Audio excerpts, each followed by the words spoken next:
عليكم ورحمة الله وبركاته. الحمد لله رب العالمين والعاقبة للمتقين والصلاة والسلام على سيد الأنبياء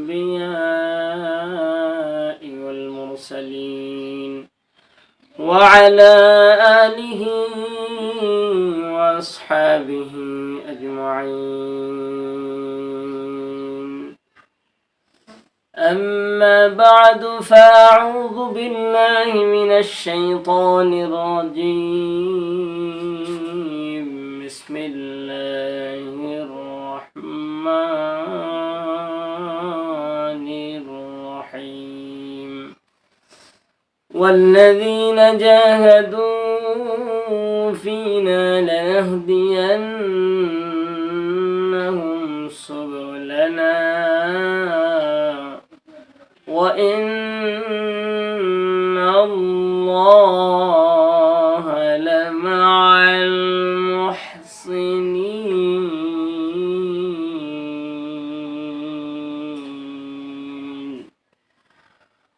صدق الله مولانا العظيم.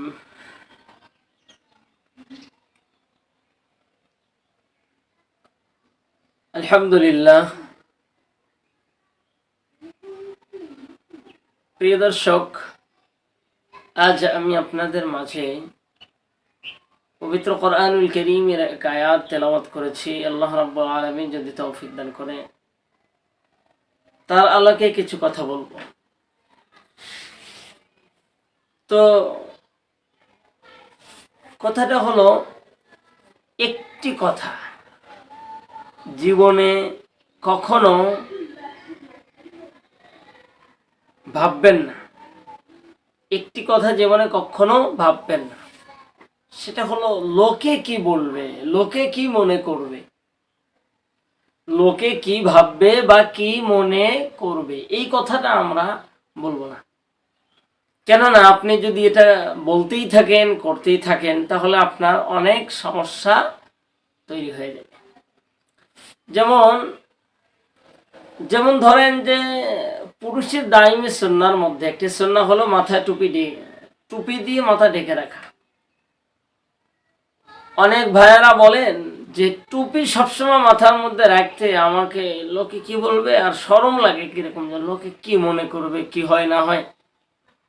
তো এই যে মনে করা, আপনি একটা সুন্নাতের উপর আমল করবেন, লোকে কি মনে করবে এটা যদি ভাবতে যান তাহলে আপনার জন্য এই যে সমস্যা। এই জন্য প্রিয় দর্শক, আমি আপনাদেরকে বলছি, আর ধৈর্য ধরে একটু কিছু কথা শুনুন। আমি এই ব্যাপারে কিছু এক্সাম দেব। সেটা হলো যে এটা মনে না করা যে কে কি মনে করবে, এটা আমরা ভুলে যাই। কে কি মনে করবে না করবে সেটা তার ব্যাপার। আর মানুষের স্বভাবই এমন, শুধু আলোচনা সমালোচনা এটা নিয়েই মানুষ বেশি, বর্তমান সময়ের মানুষ বেশি মজা পায়, আনন্দ উল্লাস করে এগুলা নিয়ে, মানে একে অপরের গীবত নিয়ে বা চর্চা নিয়ে অনেক মজা লাগে, তাই এটা করে। তো আমরা জীবনে এটা কখনো মনে করব না মানুষে কি মনে করবে। ধরেন দুনিয়ার জীবনের লাইনে আপনি একটা কর্মজীবনে একটা জীবন বা একটা লাইফ আপনি বেছে নিয়েছেন। সেটা হয়তো যেমন ধরেন আমাদের এক ভাই, একজন মাওলানা, ওনাকে বলা হলো ভাই মাদ্রাসা জগতে বা মতে ওরকম ভালো চাকরি বা খেদমতের ব্যবস্থা হচ্ছে না, পাওয়া যাচ্ছিল না। ওনাকে কেউ পরামর্শ দিচ্ছিলেন, ভাই আপনি একটা বিজনেস করেন, ব্যবসা করেন। তো উনি বলছেন, ভাই আমি মাদ্রাসায় পড়ালেখা করলাম, এখন যদি ব্যবসা করি মানুষে আমাকে কি মনে করবে। তাহলে এই যে একটা কি মনে করবে, আপনি এটা নিয়ে যদি ভাবতে যান তাহলে আপনার জীবনের ক্ষেত্রে অনেক সময় আপনি মুসিবতে পড়ে যাবেন, বা আপনার সফলতার কাঙ্ক্ষিত জায়গা পৌঁছাটা বড় কঠিন হয়ে যাবে। এই জন্য লোকে কি মনে করবে, আপনি যখন সিদ্ধান্ত নিলেন যে না আমাকে একটা তো কর্ম করতেই হবে, এখন কর্মটা কেমন হবে না হবে এটা যদি মানুষের কথাই মনে করেন, লোকে কি বলবে, কি কি হবে, কি করব না করব, এরকম না, এই দ্বিধাদ্বন্দ্ব ভুলে যেতে হবে। এখন আমাকে ডিসিশন নিতে হবে, আমাকে চেষ্টা করতে হবে, কেননা আল্লাহ তাআলা বলেন আল্লাযীনা জাহাদু ফীনা লানাহদিয়ান্নাহুম সুবুলানা।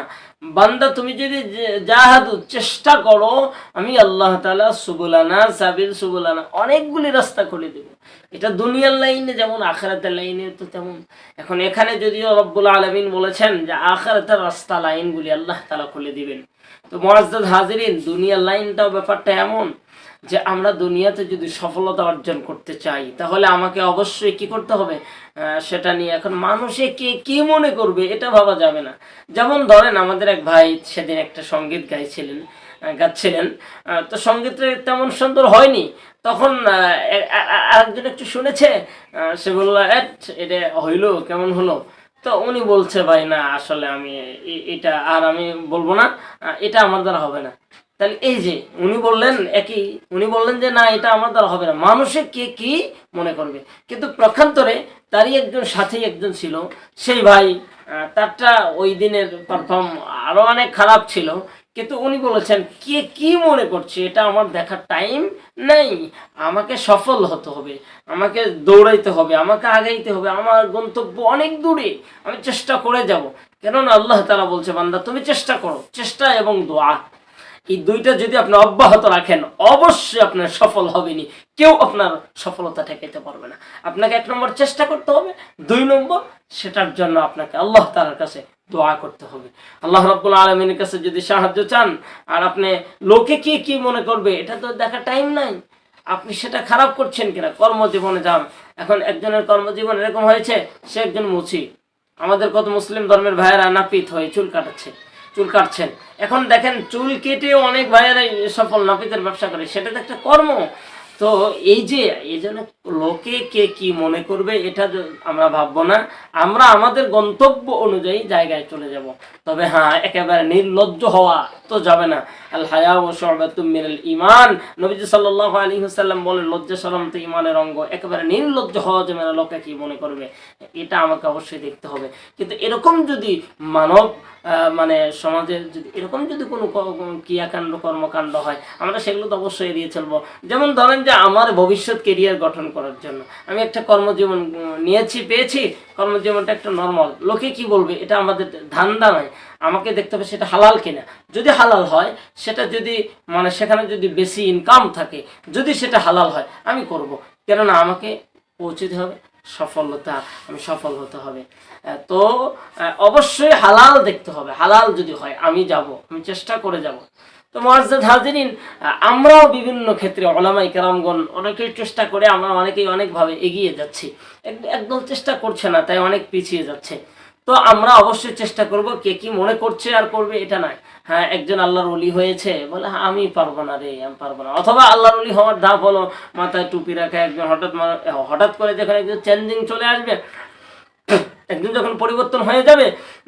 এখন ধরেন যে আপনি কেমন পরিবর্তন হয়ে গেলেন, এতদিন নামাজ কালাম পড়ছিলেন না, এখন হঠাৎ করে নামাজ কালাম শুরু করলেন, মাথার মধ্যে টুপি রাখলেন, মুখের মধ্যে দাড়িটা লম্বা করে ফেললেন, এগুলো মানতেছিলেন, করতে আছেন, তখন অনেকে বলবে বা কি আল্লাহর ওলি হয়ে গেলি রে। না না না, এইটা মনে করা যাবে না। কি মনে করছে এটা না, আমি আল্লাহ তাআলাকে খুশি করার জন্য এবং নবীজি সাল্লাল্লাহু আলাইহি ওয়াসাল্লামকে খুশি করার জন্য এগিয়ে যাচ্ছি, আমাকে এগিয়ে যেতে হবে। আর এই যে মাঝে মধ্যে তো শয়তান এসে বলবে, মানে শয়তান এই ধাঁধা, এই চিন্তাটা, এই কথাটা আপনার দিলের ভিতর মানে ফিট করে দিবে, আর তখন আপনি বারবারই বলতে থাকবেন আরে মানুষে কি বলবে, না না না না এটা কেমন হঠাৎ করে দাঁড়ি, অনেক ভাইরা বলে ভাই দাঁড়ি লম্বা করবো, অনেক ভাইরা কেমন কে কি বলে। এই যে আমরা এটা 1 নম্বর আজকে আমার বক্তব্যের মূল কথাটি যেটা ছিল যে জীবনে কখনো কোনো সময় এই ভুলটা, এই একটি ভুল করব না যে কে মানুষে কে কি মনে করবে। এটা আমাদের ক্ষেত্রে আমাদের ক্ষেত্রে যেমন নবীজি সাল্লাল্লাহু আলাইহি সাল্লাম যখন প্রথম দাওয়াতি কাজ করলেন, আবু জেহেল মনে করলো এই তো ভাগ্নের মনে হয় ভাতিজার মধ্যে অনেক লোভ ধরেছে, এবং নবীজি সাল্লাল্লাহু আলাইহি ওয়াসাল্লামকে আবু জেহেল বাহিনীরা সবাই ডাকলেন। নবীজি সাল্লাল্লাহু আলাইহি ওয়াসাল্লামকে ডেকার পরে বললেন ভাতিজা, আমরা বুঝতে পেরেছি আসলে তুমি একজন সম্মানিত বানিয়ে যাই হোক ইত্যাদি ইত্যাদি, তুমি একটু তাও তোমার যে দিন ধর্ম প্রচার করছো এটা তুমি কিছু কিছু কিছু চেঞ্জ করো, পরিবর্তন করো, এভাবে না এভাবে করো, এরকম বলে তাকে প্রস্তাব দেওয়া হলো। তোমরা কি করো তুমি, যে তোমাকে সুন্দরী নারী দেব, গাড়ি দেব, বাড়ি দেব, অনেক অনেক ইত্যাদি ইত্যাদি লোভের কথা দেখানো হলো। এবং সে ব্যাপারে নবীজি সাল্লাল্লাহু আলাইহি ওয়াসাল্লাম বললেন, চাচাজি না না, আপনি কি মনে করছেন, কি মনে করবেন, আমার কুরাইশ বংশ কি মনে করবে, আরব আমিরাত কি মনে করবে, এইটা দেখার তো আমার টাইম নাই, সময় নাই, সুযোগ নাই। আল্লাহ রাব্বুল আলামিন আকিমুদ্দিন, দিন প্রতিষ্ঠিত করার জন্য, আল্লাহ তাআলার রাজ, আল্লাহর কোরআন হাদিস প্রতিষ্ঠিত করবার জন্য, দ্বীনের প্রচারক হিসাবে, একজন লিডার হিসাবে, মানে নেতা হিসাবে আল্লাহ রাব্বুল আলামিন আমাকে নিযুক্ত করেছেন। তাই চাচাজি আপনি যেই কিছু দেখাচ্ছেন না, এইগুলা কথা বলে তাও তিরিত হবে না। নবীজি সাল্লাল্লাহু আলাইহি সাল্লাম তখন তাকাননি। নবীজি সাল্লাল্লাহু আলাইহি সাল্লামকে পাগল বলা হয়েছে, নবীজি সাল্লাল্লাহু আলাইহি সাল্লামকে জাদুকর বলা হয়েছে। আমার ভাইয়েরা, এজন্য কে কি বলছে এটা দেখার টাইম নয়। আমরা যদি সঠিক সিদ্ধান্ত এবং যদি ভালো হয়, আমরা সেই ভালোটা নিয়ে সামনে আগাতে থাকবো ইনশাআল্লাহ। মুআজ্জাজ হাজিরিন, ধৈর্য সহকারে আমরা ভিডিওটা দেখবো ইনশাআল্লাহ। পরবর্তী